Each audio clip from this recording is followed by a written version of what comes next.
semua. Perkenalkan, nama saya Dina Safitri. Saya mahasiswa dari Prodi Pendidikan Bahasa dan Sastra Indonesia, Universitas Singapura Bangsa Karawang. Di sini saya akan membuat video untuk salah satu tugas kuliah saya, yaitu sastra lisan, simulasi mengajar materi mitos kelas 10 SMA. Mari kita simak sama-sama ya. Terima kasih. Halo, selamat pagi semuanya. Assalamualaikum warahmatullahi wabarakatuh. Semangat pagi untuk anak-anak semuanya. Bertemu lagi dengan Ibu bernama Dina Safitri sebagai guru bahasa Indonesia.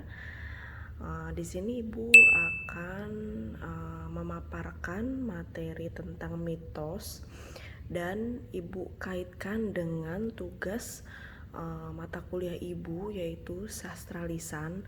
Ibu mengambil contoh yang berkaitan dengan sastra lisan dengan mitos-mitos yang ada di sekitar rumah Ibu. Nah, sebelum kita memulai pelajaran, alangkah baiknya kita berdoa dulu untuk kelancaran proses pembelajaran kita. Berdoa dimulai. Berdoa selesai. Oke, sebelum memasuki proses pembelajaran, di sini Ibu akan memaparkan kompetensi dasar yang akan disampaikan oleh materi mitos ini.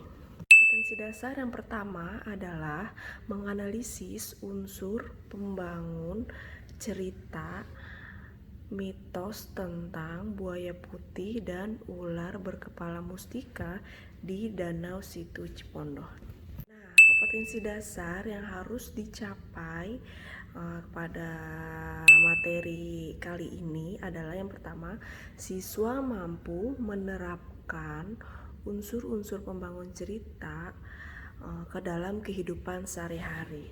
Dan yang kedua adalah menelaah teks cerita cerpen berdasarkan struktur dan kaidah. Nah, lalu kompetensi dasar yang kedua adalah mengidentifikasi nilai-nilai yang terkandung dalam cerita pendek atau mitos yang ada di daerah kalian masing-masing. Nah, indikator yang harus dicapai dari kompetensi dasar di sini, yang pertama, menentukan nilai-nilai dalam cerpen dan mempresentasikan hasil diskusi. Nah, sebelum memasuki materi inti nih, Ibu mau tanya dulu ya. Ada yang tahu nggak sih apa itu mitos dan apa itu sastra lisan? Ada yang tahu nggak? Baik, di sini Ibu akan jelaskan. Mitos itu biasanya tuh kalian dulu pernah dengar waktu masih kecil, kalau maghrib nggak boleh keluar katanya, nanti dibawa kalung wewe katanya gitu ya. Terus ada lagi mitos jangan duduk di atas meja, nanti kalau nikah bawa hutang banyak gitu. Selanjutnya katanya kalau untuk kayak ibu nih sekarang lagi hamil ya, banyak banget mitos yang jangan suka duduk di pinggir pintu katanya, nanti anaknya pas lahir itu agak lama katanya gitu. Nah, itu semua mengapa disebut mitos? Karena sudah dipercayai dari dulu gitu ya, dari turun temurun. Bahkan mitos-mitos ini pun benar-benar ada yang terjadi. Misalkan banyak kan ya di media sosial, kayak tiba-tiba anak kecil gitu main maghrib belum pulang, pas dicari katanya ada yang bawa gitu ya, dibawa ke pohon bambu katanya gitu. Dan mitosnya tuh katanya dibawa kalung wewe gitu. Jadi mitos-mitos ini tuh nggak hanya kayak cuman momok menakutkan untuk kita gitu, tapi emang ada juga yang terjadi gitu di masyarakat sekitar. Mitos disebut juga dengan mite, merupakan cerita prosa rakyat yang bercerita suatu kisah yang mempunyai latar belakang di masa lampau. Mite berisikan penafsiran mengenai alam semesta dan adanya makhluk di dalamnya, serta dipercaya benar terjadi oleh yang menganutnya atau sang empunya. Sastra lisan adalah berbagai tuturan verbal yang memiliki ciri-ciri sebagai karya sastra pada umumnya, yang meliputi puisi prosa, nyanyian, dan drama lisan. Nah, sastra lisan juga merupakan oral literatur, adalah bagian dari tradisi lisan, atau yang biasanya dikembangkan dalam kebudayaan lisan, berupa pesan-pesan, cerita, atau kesaksian-kesaksian, ataupun yang diwariskan secara lisan serta disebarkan secara turun-temurun. Nah, dari mitos-mitos yang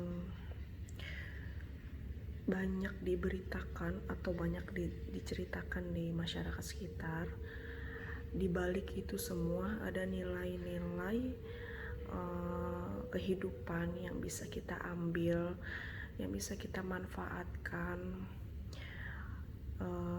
Namun kalau secara logika nih ya, kita sebagai orang awam nih di tahun 2021 ini menanggapi mitos itu, misalnya jangan duduk di depan pintu gitu, nanti jauh jodohnya buat anak-anak perawan gitu. Secara logika, duduk depan pintu itu gak ada hubungannya sama jodoh, tapi ada hubungannya dengan kehidupan sehari-hari. Misal ya, kalau kita duduk depan pintu kan menghalangi orang jalan, seperti itu. Nah, kita lanjut pembahasan selanjutnya. Dari materi ini Ibu ambil satu contoh cerita mitos yang ada di dekat rumah Ibu, yaitu mitos buaya putih dan ular berkepala mustika di Danau Situ Cipondoh, dimana mitos ini tuh sudah sering kali terdengar atau sudah lama juga di masyarakat sekitar. Dan dari mitos ini juga ada nilai-nilai kehidupan yang bisa kita ambil dan bisa kita terapkan juga di kehidupan sehari-hari, tentunya juga bisa bermanfaat. Mari kita simak sama-sama cerita dari mitos buaya putih dan ular berkepala mustika di Danau Situ Cipondoh. Danau Situ Cipondoh lokasinya berada tepat di depan kantor Kecamatan Cipondoh, Jalan Kiai Haji Hasyim Asy'ari, Cipondoh, Kota Tangerang.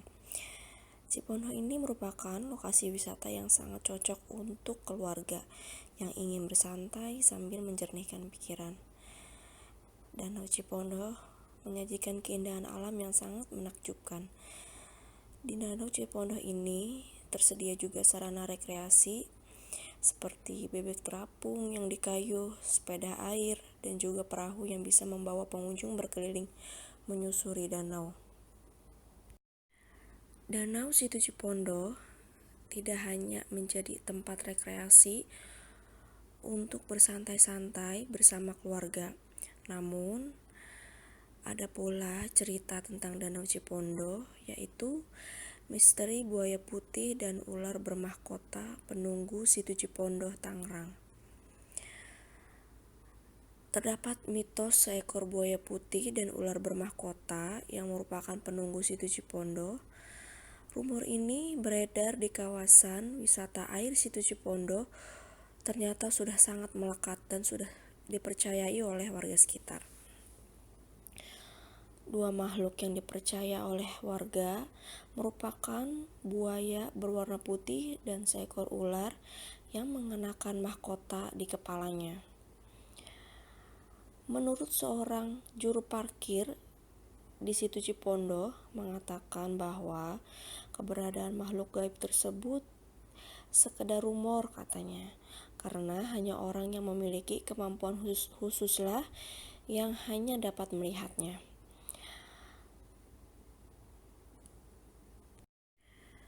Pasalnya, kedua makhluk tersebut akan muncul apabila terdapat seseorang yang melakukan hal-hal negatif di sekitaran situ Cipondo. Menurut salah seorang pedagang di sekitar area situ Cipondo menyebutkan bahwa cerita tersebut hanya untuk menjaga keamanan dan untuk menghindari sikap-sikap yang tidak terpuji. Katanya harus hati-hati. Memang di sini sih gosipnya tidak boleh mesum-mesum. Mikir negatif saja sebenarnya nggak boleh ya. Ya untuk menghargai alam saja sih. Ucap pedagang di area situ Cipondo. Nyatanya memang banyak pasangan muda-mudi yang sering berduaan pada malam hari di area situ Cipondo. Nah, yang penting jangan ngomong kasar katanya, atau melakukan hal-hal yang senonoh, apalagi sampai buang sampah sembarangan ke air.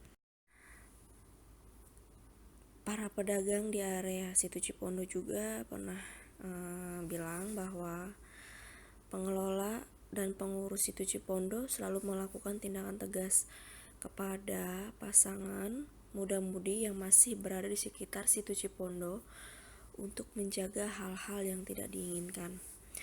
Konon katanya sih, dulu pernah air di danau situ Cipondo itu meluap.